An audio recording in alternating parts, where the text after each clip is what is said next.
రామాయణంలోని Bala Kanda part 3.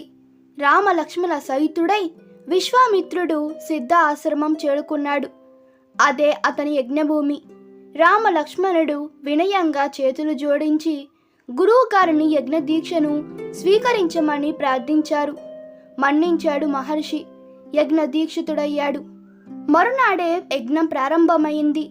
6 రోజుల పాటు సాగే యజ్ఞం విషయంలో అత్యంత జాగరూకులై ఉండమని రామ లక్ష్మణులకు సూచించారు మునులు. 5 రోజులయ్యింది. కంటి మీద కునుకు లేకుండా యజ్ఞాన్ని కాపాడుతున్నారు రామ లక్ష్మణులు. చివరి రోజు ఉన్నట్టుండిగా ఒక్కసారిగా యజ్ఞగుండంలో నుంచి జ్వాలలు ఎగిసిపడ్డాయి. ఇది రాక్షసుల రాకకు సూచన. మారీచ, సుబహులు అనుచరులతో వచ్చారు. యజ్ఞవేదిక పరిసరాలు రక్తవర్షంతో తడిచి ముద్దయింది. రాముడు సీతేషు అన్న మానవ అస్త్రాన్ని మారీచుడిపైకి ప్రయోగించాడు. దాని దెబ్బకు మారీచుడు 100 యోజనాల దూరం ఎగిరి సముద్రంలో పడిపోయాడు. స్పృహ కోల్పోయి గిరాగిరా తిరుగుతూ కొట్టుకుపోతున్నాడు.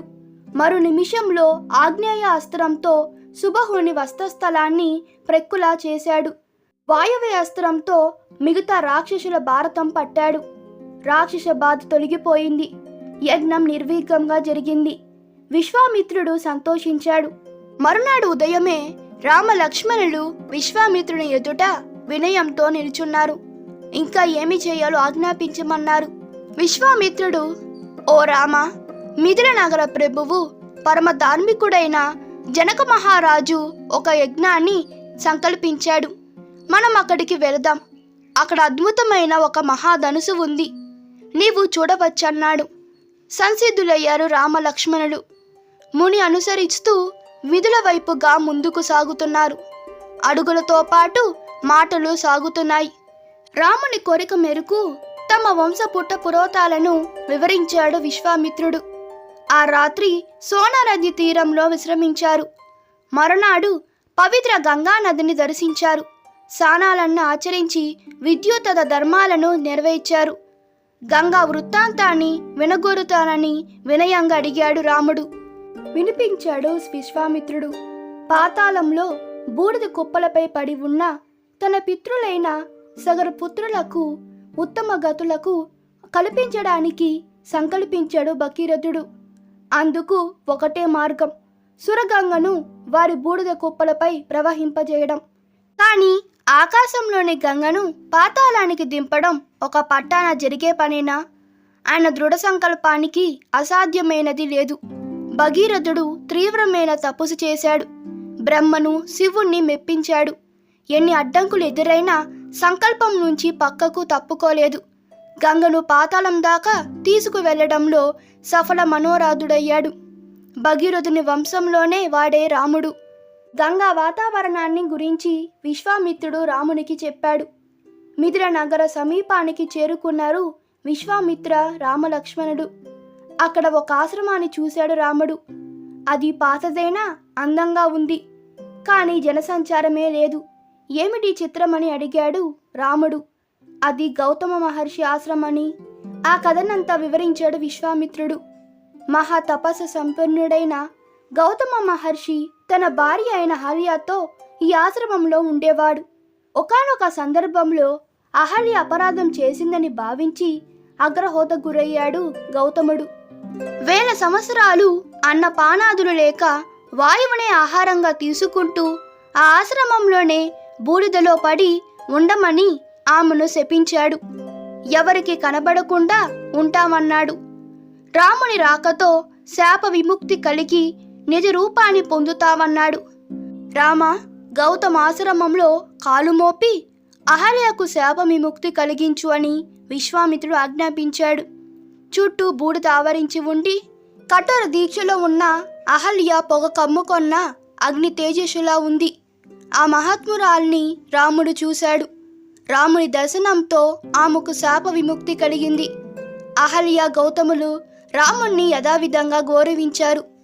సత్కారాలు అందుకొని రాముడు విశ్వామిత్రుని వెంట లక్ష్మణ సహితుడై మిథిల నగరానికి బయలుదేరాడు.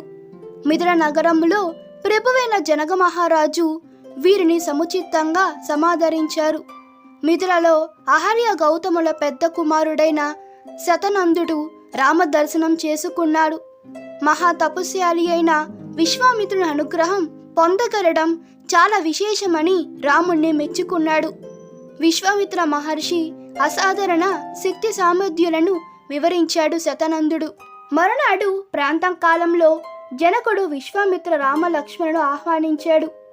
కర్తవ్యోపదేశం చేయవలసిందిగా విశ్వామిత్రుని ప్రార్థించాడు.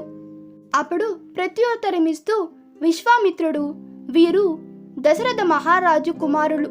మీ దగ్గర ఉన్న ధనుసును చూడాలనుకుంటున్నారు. దాన్ని చూపించండి, శుభం జరుగుతుంది, వాళ్ళ ముచ్చట తీరుతుందన్నాడు. అప్పుడు జనకుడు తన దగ్గర ఉన్న శివధనుసు చరిత్రను వివరించాడు. యాగం కోసం భూమిని దున్నుతుండగా ఒక పాప దొరికిందని, నాగటి చాలున దొరికినందువలన ఈమెకు సీత అనే పేరు వచ్చిందని చెబుతూ ఆమెను గొప్ప పరాక్రమవంతుడికి ఇవ్వాలన్న తన అభిమతాన్ని వెళ్ళిపుచ్చాడు. శివధనుసును ఎక్కుపట్టగలవాడే సీతకు తగిన భర్త అన్నాడు. గతంలో ఎందరో రాజులు వచ్చి శివధనుసును ఎక్కుపెట్టడానికి విఫల ప్రయత్నం చేశారని, ఎక్కుపెట్టడం మాట ఎలా ఉన్నా కనీసం కదిలించలేకపోయారన్నాడు. ఇదంతా విని శివధనుసును తెప్పించమన్నాడు విశ్వామిత్రుడు. సరేనన్నాడు జనకుడు. బలిష్ఠులు దీర్ఘకాయులైన 5,000 మంది అతి కష్టం మీద శివధనుసుతో కూడిన పేటెకను తీసుకువచ్చారు. విశ్వామిత్ర మహర్షి అనుమతితో ధనుసు మధ్య భాగాన్ని అవలీలగా పట్టుకున్నాడు రాముడు. ధనుర్విద్యయందు ఆరితేరిన రాముని చెయ్యి సోకినంతనే ఆ ధనుసు వంగింది. వెంటి నారిని సారించారు. వేల కొద్ది సదస్యులు ఆశ్చర్యంలో మునిగిపోయారు. అల్లే తాడును అకారణంతంగా లాగాడు రాముడు. పిడుగుపాటుల భయంకర శబ్దాన్ని చేస్తూ విల్లు ఫెల్లున విరిగింది. విశ్వామిత్రుడు, జనకుడు, రామ లక్ష్మణుడు తప్ప మిగతా వారంతా మూచిపోయారు.